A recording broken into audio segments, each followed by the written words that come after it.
Welcome back to my channel. Friends, இன்றைக்கி என் பொண்ணு ஈவினிங் ஸ்கூல் விட்டு வந்ததுமே என்கிட்ட ஸ்நாக்ஸ் செஞ்சு கேட்டிருந்தா. பச்சி தான் கேட்டிருந்தா. அதுவும் உருளைக்கிழங்கு பச்சி தான் வேணுமாம்மா. அதனால தான் என்கிட்ட 2 உருளைக்கிழங்கு இருந்து சரி 2-3 நாளாகவே கேட்டுக்கிட்டே இருந்தா. நானும் செஞ்சு கொடுக்குறேன்னு அவளை 2-3 நாளாக ஏமாற்றிக்கிட்டே இருந்தேன். இன்றைக்கி ஒரு வழியாக செய்யலான்னு சொல்லிவிட்டு உருளைக்கிழங்கு தோல் எடுக்கிறத காணும். அதனால் நான் கத்தியை வச்சு தோல் எடுத்து மெலிசாக அந்த மாதிரி ஸ்லைஸாக கட் பண்ணிக்கிட்டேன். அப்போ தான் பச்சி கொஞ்சம் சாஃப்டாக இருக்கும் சாப்பிட்றதுக்கு. உருளைக்கிழங்கு பச்சி பார்த்திங்கன்னா அப்படியே நல்லா பொவ்வி வரும். நல்லாயிருக்கும், டேஸ்ட்டும் நல்லாயிருக்கும். எனக்குமே என் பொண்ணுக்கும் உருளைக்கிழங்கு பச்சி ரொம்ப பிடிக்கும். எனக்குமே உருளைக்கிழங்கு பச்சி ரொம்ப பிடிக்கும். அப்படியே வீட்டில் அப்பளமும் இருந்துச்சு. என் பொண்ணு அப்பள பச்சியும் போட்டு கொடுங்கம்மா, ஆனால் ரெண்டுலேயும் எனக்கு உருளைக்கிழங்கு பச்சி தான் ரொம்ப பிடிக்கும்னு சொன்னால் சரிம்மான்னு சொல்லிவிட்டு உருளைக்கிழங்கு பச்சி தான் போட ஆரம்பிச்சிட்டேன். இந்த பக்கம் பார்த்திங்கன்னா அப்படியே டீயும் கையோடு வச்சுட்டேன். சரி, அப்படியே கடலையும் கொஞ்சம் வேகம் வர்றதுக்கு முன்னாடியே பார்த்திங்கன்னா கடலை தான் அவிச்சிருந்தேன், வேர்க்கடலை. சரி, இன்றைக்குமே ஏமாற்றிடலாம் அப்படின்னு சொல்லி கடலை இருக்குமா நெக்ஸ்ட் ஸ்நாக்ஸுக்கு அப்படின்னு அவகிட்ட சொல்லி பார்த்தேன். அவள் கேட்குற மாதிரி இல்லை. 3 நாளாகவே என்னை ஏமாற்றிக்கிட்டே இருக்கிறீங்கம்மா, இன்றைக்கி கண்டிப்பாக எனக்கு பச்சி வேணும். நான் வேணும்னா நான் சொன்னேன் கடலை நல்லதும்மா, அதை சாப்பிடுமாண்ணா. ஓகேம்மா, நான் சாப்பிட்றேன், அதையும் சாப்பிட்றேன், எனக்கு பச்சியும் போட்டு கொடுங்க அப்படின்னு சொல்லிட்டா. சரிம்மா அப்படின்ட்டு பச்சியும் போட்டுட்டேன். பச்சி போட்டுக்கிட்டு இருக்கும்போதே இந்த பக்கம் டீ வச்சுட்டேன். வீட்டில் நானும் பொண்ணும் தான் இன்றைக்கி இருக்கிறோம். அவங்க அப்பா தோட்டத்துக்கு போயிட்டாங்க, வர்றதுக்கு லேட் ஆகும். என் பையனும் ஸ்கூல் விட்டு வர்றதுக்கு ரொம்ப லேட் ஆகும், 7:30 ஆயிரும். நானும் பொண்ணும் தான் இன்றைக்கி அவங்களுக்கு ஸ்நாக்ஸ் போட்டு எடுத்து வச்சுருவேன். அப்புறம் நாங்கள் 2 பேரும் எங்களுக்கும் கொஞ்சம் எடுத்துகிட்டு அப்படியே பால்கனியில் போய் உட்காந்து அப்படியே டீ குடிச்சிக்கிட்டே ஸ்நாக்ஸ் சாப்பிட்லாம் அப்படின்னு சொல்லிட்டு தான் எல்லாம் ரெடி பண்ணியாச்சு.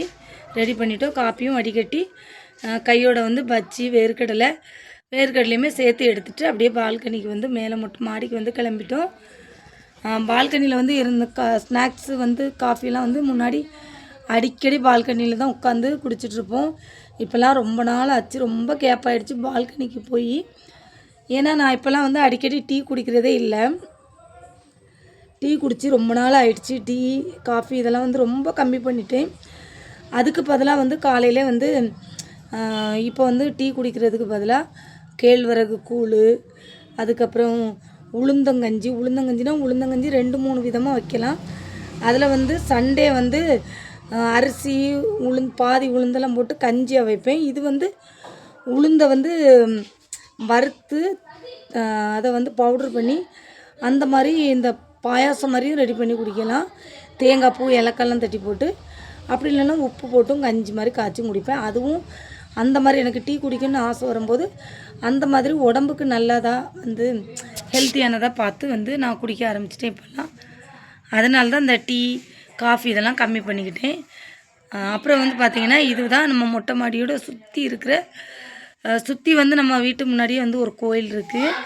இந்த தெரியுதுல, இந்த கோபுரம் தான். இந்த கோயில் பேர் இசக்கியம்மன் கோயில். எங்கள் ஊரில் பார்த்திங்கன்னா எல்லா தெருவுலேயுமே தெருவுக்கு தெரு கோயில் நிறையா இருக்கும். எங்கள் வீட்டுக்கிட்டே பார்த்திங்கன்னா நிறைய கோயில் இருக்குது. அதில் இந்த கோயிலும் ஒரு கோயில். இது பேர் இசக்கியம்மன் கோயில்.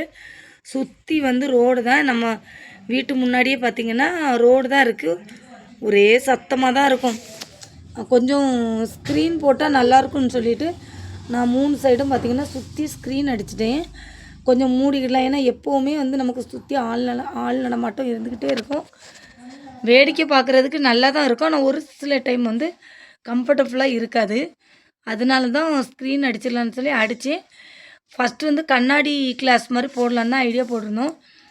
அப்புறம் சடனாக ஸ்க்ரீனை போட்டுட்டோம். ஸ்க்ரீனை போட்டோன்னா பார்த்திங்கன்னா எங்கள் ஊர் காற்றுல அது நிற்கவே இல்லை, அவ்வளோ வெயிட்டாக இருந்துச்சு. ஆனாலுமே ஒரு ஸ்க்ரீன் அருந்து விழுந்துருச்சு. ஒரு வாட்டி விழுந்துச்சு, திரும்பவும் அதை மாட்டி விட்டு திரும்பவும் விழுந்துருச்சு. அதனால் அதை எடுத்து ஓரமாக வச்சுட்டு மிச்சம் இருக்கிற ஸ்க்ரீனாவது விழாமல் காப்பாற்றணும்னு சொல்லி இப்போ அதெல்லாம் சுருட்டி வச்சுருட்டேன். அதெல்லாம் அப்படியே சுருட்டி அப்படியே மேலேயே வச்சிட்டோம். இப்போ ஸ்க்ரீனெல்லாம் இல்லை, சுற்றி அப்படியே ஓப்பனாக தான் இருக்குது. சரி இருக்கட்டும்னு அப்படியே விட்டாச்சு. அப்புறம் அன்றைக்கி திடீர்னு அக்கா சொல்லாமே வந்துட்டா. என்றைக்குமே நான் தான் அக்கா வீட்டுக்கு சொல்லாமல் போவேன். இன்றைக்கி அக்கா வந்து வந்திருந்தா ரொம்ப ஹாப்பியாக இருந்துச்சு.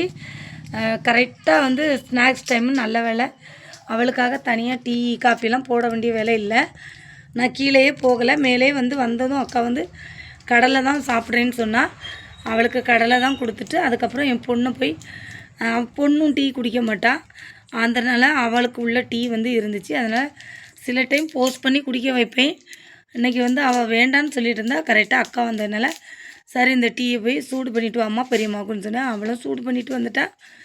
அப்புறம் வந்து அக்காவும் பொண்ணும் நாங்கள் 3 பேரும் பேசிக்கிட்டே இருந்தோம். அக்கா நேரமே வந்துட்டா. நான் போகிறேன்னு சொல்லிக்கிட்டே இருந்தேன். நான் இன்னொரு 5 நிமிஷம் இரேன் 10 நிமிஷம் இரேன்னு சொல்லி நல்லா இருட்டிருச்சு. அப்புறம் வந்து அக்கா வந்து என்னோடய சேனல் நேம் கேட்டுக்கிட்டு இருந்தா. எனக்கு வாயில் வரவே மாட்டேங்குன்னு சொல்லிட்டு இருந்தா. அதை என் பொண்ணு வந்து சொல்லி கொடுத்துருந்தா, கார்த்திகா லைஃப் ஸ்டைல் விளாக்ஸ் அப்படின்ட்டு. என்னது லைஃப் ஸ்டைல் விளாக்ஸா? உங்கள் அம்மாலாம் உங்களுக்கு காமெடியாகவே தெரியலையா? உங்கள் அம்மாவுக்கு என்ன ஒரு லைஃப் ஸ்டைல் இருக்குது? அந்த லைஃப் ஸ்டைலை பார்க்குறதுக்கு நாங்கள் உங்களுக்கு மனசாட்சியே இல்லையா அப்படின்னு சொல்லி என்னை கிண்டல் பண்ணி ஓட்டிக்கிட்டே இருந்தா.